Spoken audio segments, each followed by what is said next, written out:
सुन के तो मैया यशोदा ने प्रणाम कर लिया, महाराज आपने नाम धर दियो वही बहुत है, आपको प्रणाम करूं। और इस प्रकार से गर्गाचार्य जी महाराज ने भगवान का नामकरण संस्कार किया। इधर मामा ने सोची अब लाला बड़े हो रहे हैं तो थोड़ा दूसरा खिलौना भेज दूं, कुछ और खिलौना भेजूं। तो अब मामा जी ने क्या भेजा, उड़न खटोला। बच्चे को चाहिए ना, जब बच्चा थोड़ा बड़ा हो जाता है तो उसको चलने के लिए कुछ चाहिए, घूमने फिरने के लिए कुछ चाहिए, थोड़ा थोड़ा पैर से चलने लगता है तो वो गाड़ी ला के देते हैं ना, चलता है बच्चा उससे। तो इधर कंस मामा है तो वो तो राजा है तो बड़ी चीज भेजेंगे, तो उन्होंने उड़न खटोला भेजा। मेरा महाराज उड़ेगा, उड़ के देखेगा। और भगवान को जरूरत भी थी, भगवान ने मांगा भी था कि थोड़ा ब्रज का दर्शन तो कर लूं, क्योंकि आगे गोपियों के घर जाना है। गोपियां चाहती है कि मेरे घर आओ, अब इनके घर ही मैंने नहीं देखे तो जाऊं कैसे। तो सबके घर तो दिखा दो मामा जी, ताकि सबके घर देख लूं, ऐसी कोई व्यवस्था कर दो। तो मामा जी ने तृणावर्त को भेजा।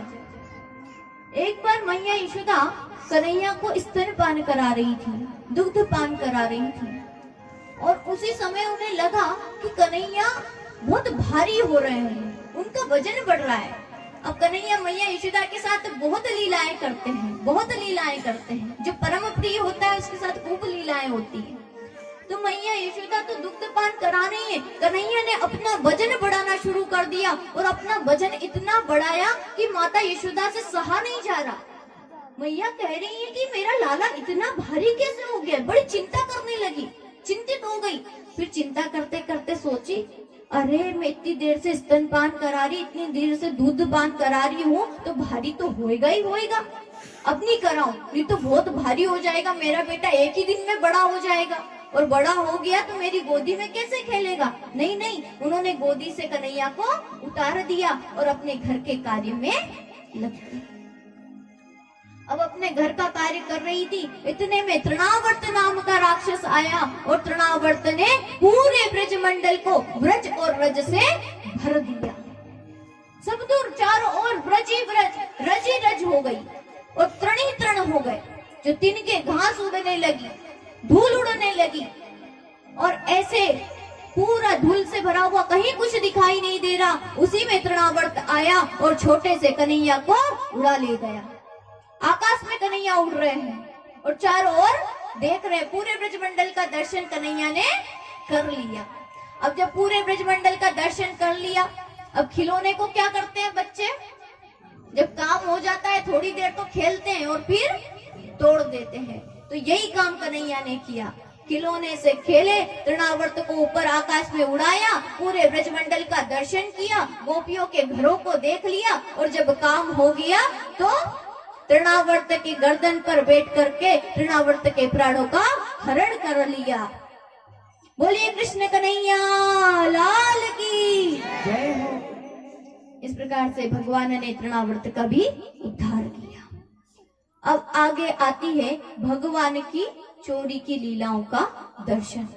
भगवान ने अब दर्शन कर लिया है पूरे ब्रजमंडल का, तो अब गोपियों के घर भी जाना बनता है। सबके घर देख लिए, किसने किससे इच्छा करी थी, कौन कौन चाहती है। भगवान के अब कुछ सखा भी हो गए छोटे मोटे, सब सखाओं को बुलाया, सब इधर आओ, सब इधर आओ। बोले क्या? बोले आज तो एक गेम खेलेंगे। बोले क्या खेल खेलेंगे? बोले आज चोरी को खेल खेलेंगे। बोले अरे कन्हैया, तारी बुद्धि तो नहीं सटिया गई, चोरी करने की कह रहे हो? अरे मैया छठी को दूध याद दिला देगी, इतना मारेगी, चोरी तो नहीं करेंगे। बोले अरे क्यों नहीं करेगा, मैं करवाऊंगा, मैं पैसे की चोरी करने की थोड़ी कह रही हूँ, मैं तो दूध माखन की चोरी करने का कह रहा। सबने बोली कन्हैया हमको तो किसी को चोरी करना आता ही नहीं है। अरे मैं हूं तो सही, चिंता क्यों करूं, मैं सब सिखा दूंगा कैसे चोरी करनी होती है। सबने एक मंडली बनाई और उस मंडली का नाम रखा चौर्य विद्या प्रचार प्रसार मंडल। जैसे यहाँ राधा कृष्ण सेवा समिति है ना, ऐसे भगवान का भी एक मंडल था, बाल गोपाल चौर्य विद्या प्रचार प्रसार मंडल। वहां पे चोरी करना सिखाया जाता था बाल गोपालों को। और भगवान ने ये चोरी की लीला क्यों की? एक तो गोपियों के घर घर जाकर के भोग प्रसाद पाना था, सबके यहाँ भोग लगाना था भगवान को। और दूसरा कारण कि जितना भी माखन है, जितना भी दूध दही है, सब कहाँ जाता है? मथुरा जाता है, कंस के यहाँ जाता है। तो सारे ब्रजवासी बोलते हैं कि गैया चराने के लिए तो हम लाला, गैया चराने के लिए हम यहाँ के ग्वाला हैं, और मथुरा का जो भी दूध दही आता है वो सब मथुरा के लाला पाते हैं। ऐसा तो नहीं चलेगा, और कन्हैया के होते हुए तो ऐसा बिल्कुल नहीं चलेगा। तो कन्हैया ने कही मैं अपने भक्तों का ध्यान रखूंगा, मेरे भक्त बेचारे भोले हैं, वो अपना ध्यान नहीं रखते तो क्या हुआ, मैं अपने भक्तों का ध्यान रखूंगा। ये कंस के यहाँ पर माखन नहीं जाएगा, दूध दही नहीं जाएगा, ये यहीं का यहीं रहेगा। कन्हैया ने निर्धारित कर लिया। अब कन्हैया जो है चोरी करने गए, सबको चोरी करने की विद्या बता दी। अब चोरी करने के एक एक करके चोरी कर रहे हैं।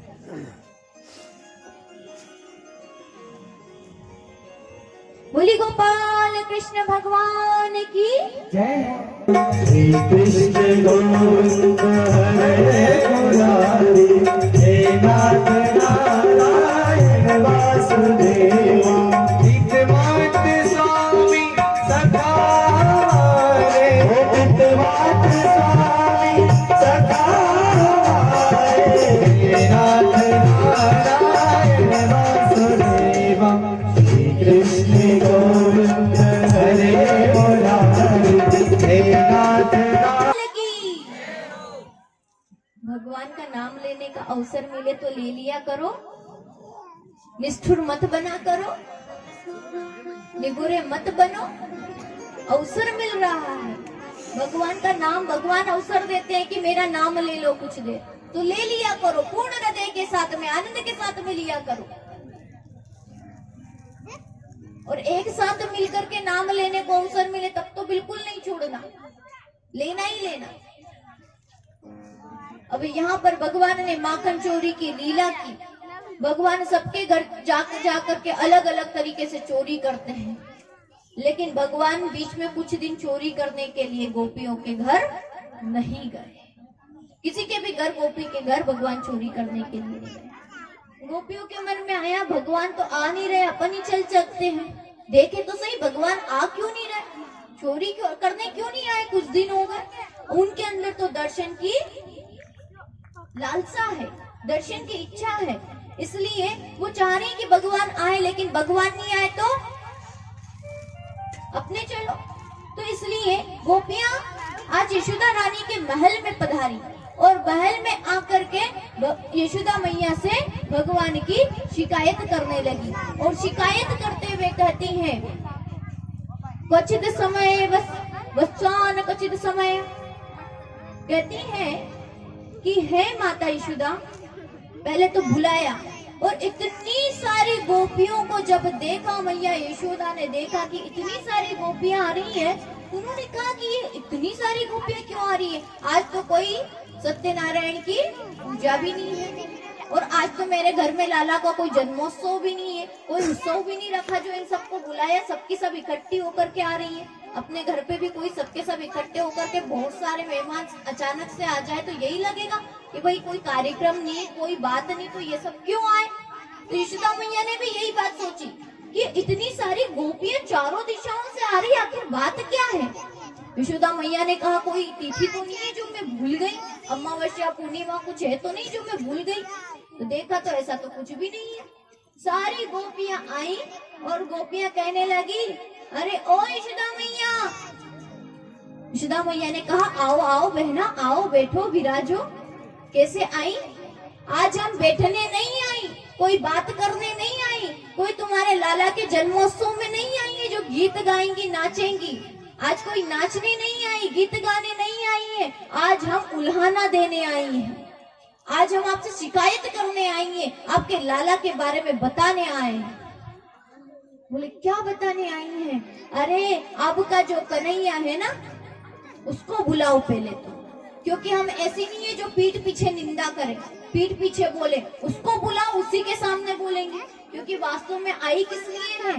भगवान का दर्शन करने के लिए आई है। और भगवान तो अंदर भीतर बैठे हैं, पल्ला में सो रहे हैं। अब अगर पल्ला में कन्हैया सोएंगे तो गोपियां दर्शन कैसे करेंगी? इसलिए कह रही है यशोदा मैया से, कन्हैया को बुलाओ, पहले उसके सामने ही बोलेंगे, हम पीठ पीछे बोलने वालों में से नहीं है। क्योंकि पीठ पीछे बोले वो क्या होती है? निंदा। आप अगर किसी की बात, कोई बुरी बात है और वो बता रहे हैं और पीठ पीछे बता रहे हैं, तो उसको क्या कहा जाता है? निंदा कहा जाता है। और निंदा तो हम करेंगे नहीं, तो कन्हैया को बुलाओ, उन्हीं के सामने कहेंगे। तो मैया ने आवाज लगाया, कन्हैया, ओ कन्हैया, लाला, जल्दी आ बेटा। अब जैसे ही कन्हैया आए, उठे और दौड़ करके आ रहे थे कन्हैया, लेकिन गोपियों को देखते ही अपनी गति भगवान ने कम कर दी। जैसे ही गोपियों को देखा और मुंह एकदम भयभीत सा बना लिया और मुंह छोटा सा लटका करके अब भगवान धीरे धीरे आने लगे। एकदम धीरे धीरे आ रहे हैं, जैसे कोई बच्चा भयभीत होता हुआ सा आता है, डरता सा आता है, ऐसे ही भगवान भयभीत होते हुए आ रहे हैं। और गोपियों को देख करके माता यशोदा के पल्लू के पीछे छुप गए। आचार्य सुखदेव जी महाराज कहते हैं, राजा परीक्षित, इस झांकी का तो दर्शन करो, जिसके भय से भयभीत होता हो, वो आनंद कंद पूर्णेश्वर आज गोपियों से भयभीत हो रहे हैं और माता यशोदा के पल्लू के पीछे छुप रहे हैं। कन्हैया भयभीत होकर के माता यशोदा के पल्लू के पीछे छुप गए और छुपते हुए रुदन कर रहे हैं। और सारी गोपियां माता यशोदा से शिकायत करती हैं और शिकायत करते हुए क्या कहती हैं कि हे माता, आपका जो बेटा है, आपका ये जो लाला है, ये हमारे जितने भी बछड़े हैं उनको खोल जाता है। मैया ने कही, वारी गोपी, क्या बात तूने कही? तू ये बात कहने मेरे घर आई और वो भी इतनी सारी गोपियां? मेरा बच्चा अगर आपके बछड़ों को खोल देता है तो कौन सा बड़ा काम करे? अच्छा ही तो काम करे। तुम भी खोलते होंगे, मेरे लाला ने खोल दिया तो कौन सा बुरा काम करा? अरे मैया, आपका लाला खोले तो बछड़ों को खोले तो बुरा नहीं लगे, लेकिन ये असमय खोले, सही समय नहीं खोले। हमें इसको पता चल जाए कि शाम के समय बछड़ों को खोला जाता है तो ये दोपहर में ही आके खोल जाता है, ऐसा करता है। उन्होंने कहा कि थोड़ा डरा दिया करो, मान जाएगा। अरे मैया, डराती है, जब इसको डांटती है तो ये खिलखिलाकर हंसता है और जब ये हंसता है तो हम अपनी सुधी बुद्धि भूल जाती हैं और हम भी इसके प्रेम में पागल हो जाती हैं। आप किसी बच्चे को डांटो और वो बच्चा क्या करेगा? मुस्कुराएगा। उसे थोड़ी पता कि आप उसको डांट रहे हो, उसे नहीं पता चलता। भगवान भी उनके बछड़ों को खोल करके आ जाते हैं और बछड़ों को खोल करके जब वो डांटती है तो भगवान मुस्कुराने लगते हैं। और फिर ठीक भी तो है, जीव रूपी बछड़े को भगवान जब खोल देते हैं, मुक्त कर देते हैं, तो समय से पूर्व ही मुक्त कर देते हैं। और समय से पूर्व कब मुक्त कर देते हैं? जब वो भगवत भक्त की शरण में जाता है। गोपियों के बछड़े हैं, इसलिए भगवान समय से पूर्व खोल देते हैं। और इसका मतलब भागवत रहस्य में यही बताया गया कि यही रहस्य है कि अगर कोई गोपियों जैसे कोई भक्त की शरण में जाता है जब कोई जीव, तो भगवान उसे शीघ्र ही मुक्त कर देते हैं, समय से पहले मुक्त कर देते हैं। क्योंकि हमारे पाप तो इतने हैं कि हम जन्म जन्मांतर तक भगवान की भक्ति करें तब जाकर के भगवान को प्राप्त कर सकते हैं। लेकिन भगवान का कोई भक्त हो और उनकी शरणागति हम ग्रहण कर ले तो भगवान हमें समय से पहले ही मुक्त कर देते हैं। ये भगवान की कृपा होती है। उन्होंने कहा, मैया केवल इतना ही नहीं करता है, एक एक गोपी करके अलग अलग शिकायत कर रही है। आइए भजन के माध्यम से शिकायत सुनते हैं, फिर कथा के माध्यम से भी श्रवण करेंगे। गोकुल की गुजरिया लड़वाया गिरे, ओ म्हारा कानुड़ा रे जा। गोकुल की गुजरिया लड़वाया गिरे, म्हारा सावरिया। उम्हारा सावरिया गोकुल की गुजरिया लड़वाया गे रे। तालियों के साथ में दोनों हाथ उठाकर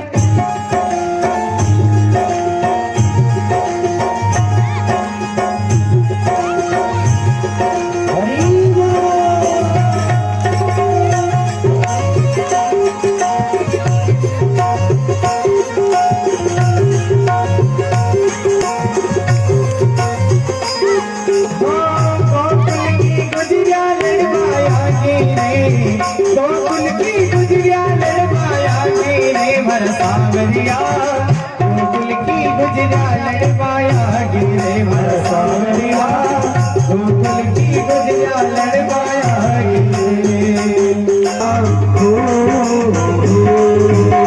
घर को तो माखन खाटो गुजरिया रो लागे मीठो।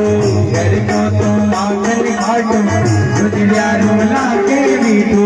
चोरी की माई आदत पड़ गई रे, चोरी की माई आदत पड़ गई रे। भर सावरिया गोकुल की गुजरिया लड़वाया गिरे। गोकुल की गुजरिया लड़वाया गिरे। गोकुल की गुजरिया लड़वाया गिरे। सावरिया गोकुल की गुजरिया लड़वाया गिरे।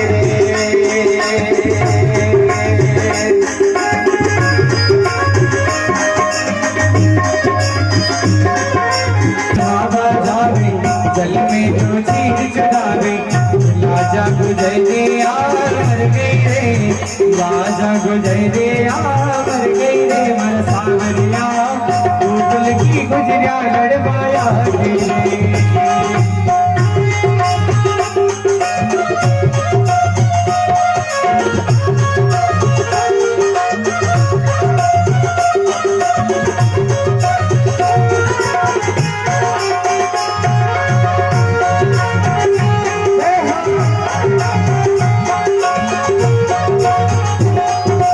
भगवान की बोली, माखन चोर भगवान की जय हो। अब एक एक करके शिकायत कर रही है। शिकायत करने तो आप सब भी पहुंची, अच्छा लगा। तो सारी गोपियां शिकायत कर रही हैं और एक एक करके कर रही हैं। किसी ने कहा हमारे बछड़े छोड़ दिए, तो किसी ने कहा मैया ये हमारे यहाँ माखन चोरी करने आता है। तो मैया बोली राजी से दे दिया करो, तो चोरी करेगा ही क्यों, छोटा सा तो ला लो, कितना खाएगा तुम्हारा माखन। अरे मैया राजी से दे दे, लेकिन मुंह टेढ़ा करके बोले मोए राजी को मीठो नहीं लगे, मोए तो चोरी को ही मीठो लागे। और बोले हम तुम्हें भीख मांगे दिखते हैं क्या, भिक्षा मांगते हैं क्या, जो आप हमें माखन दे रही हो। एक गोपी भीख मांगो समझ रखो है का, जो तेरो माखन लूंगो। मेरे घर में 9 लोग गाय हैं, वाको माखन नहीं खाऊंगा मैं। तू मुझे राजी से माखन दे रही है, मैं चोरी करके ही खाऊंगा। ऐसा बोल के और मुझ पे ताव देकर चला जाए। अब मैया हंसने लगी कि छोटा सा तो कन्हैया मूछन पे ताव दे में, जरा विचार तो करो बात को। तो एक गोपी बोली अरे इतनी बड़ी बात नहीं है, और भी बड़ी बात है। एक बार मैंने अपने घर में सत्यनारायण भगवान की पूजा रखी, वहां में आपको कन्हैया आया और कहा कि प्रसाद दे दे मोर।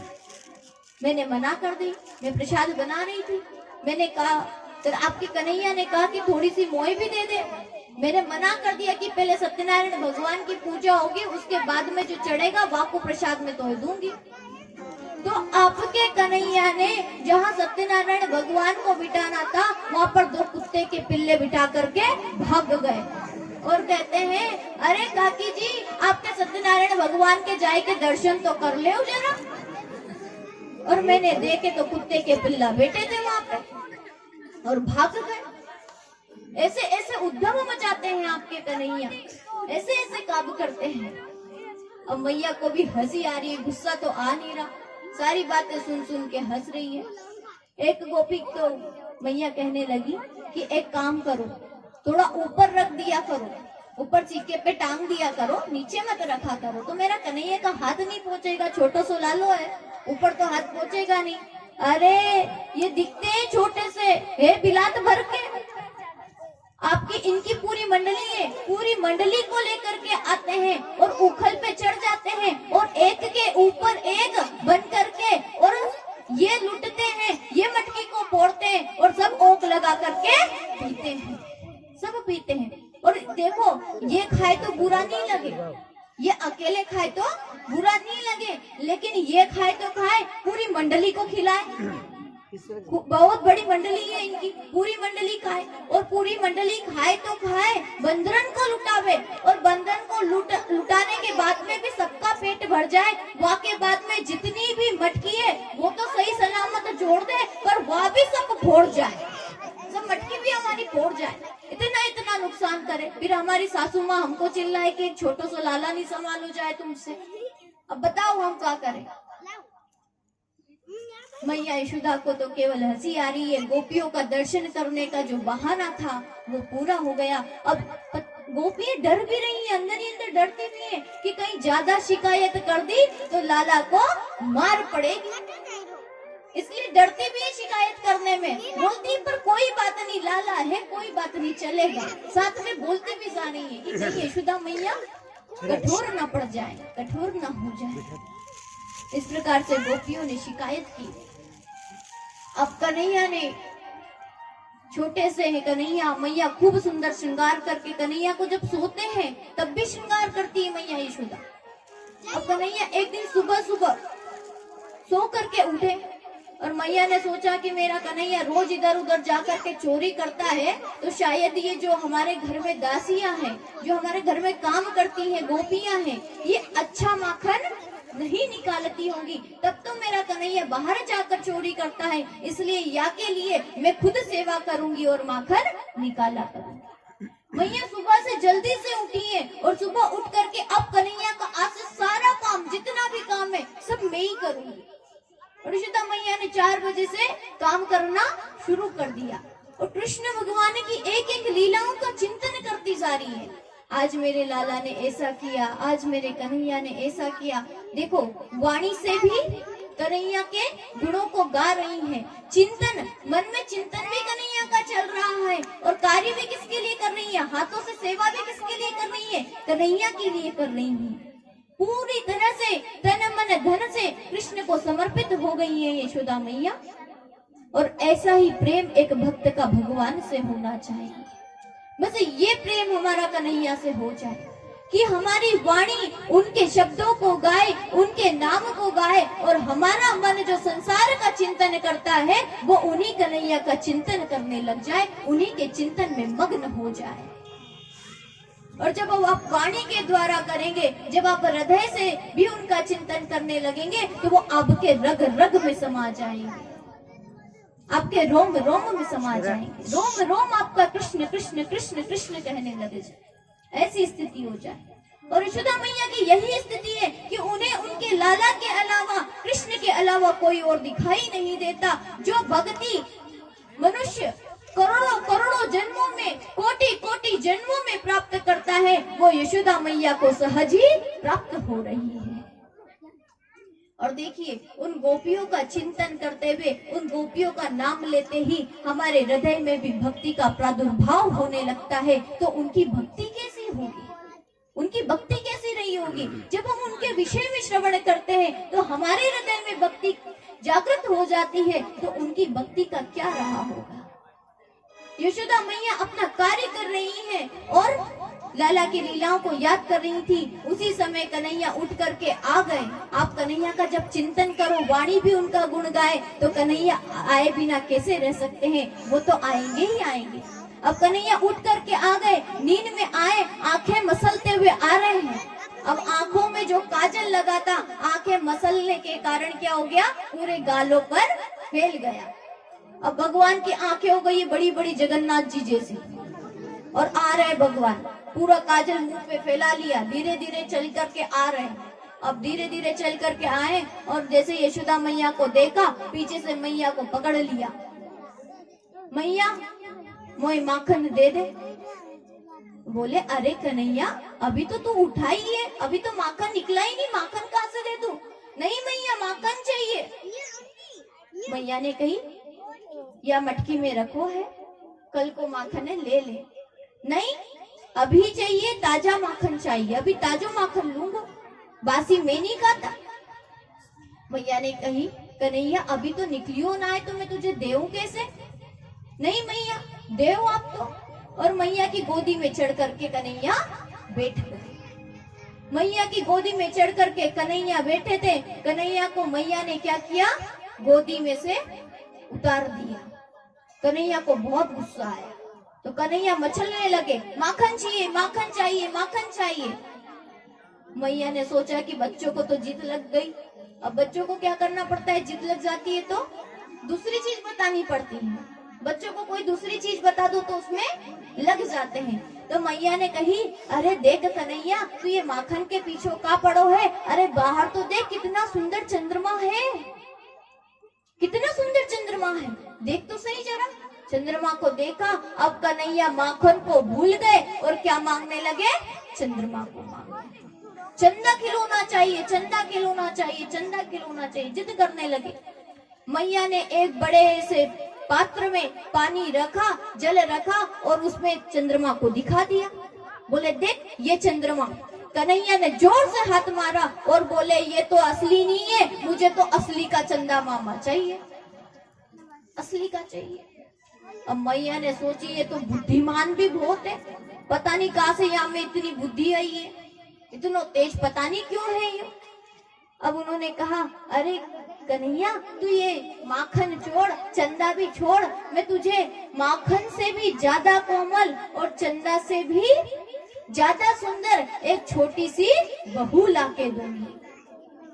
अब जैसे ही बहू को सुना, बहू का नाम सुनते ही कन्हैया चंदा भी भूल गए और माखन भी भूल गए। अब तो क्या चाहिए, बहू चाहिए। मैया बहू ला दे, मैया बहू ला दे। अब बहू कहां से ला दे? तो मैया ने जब बहू की कही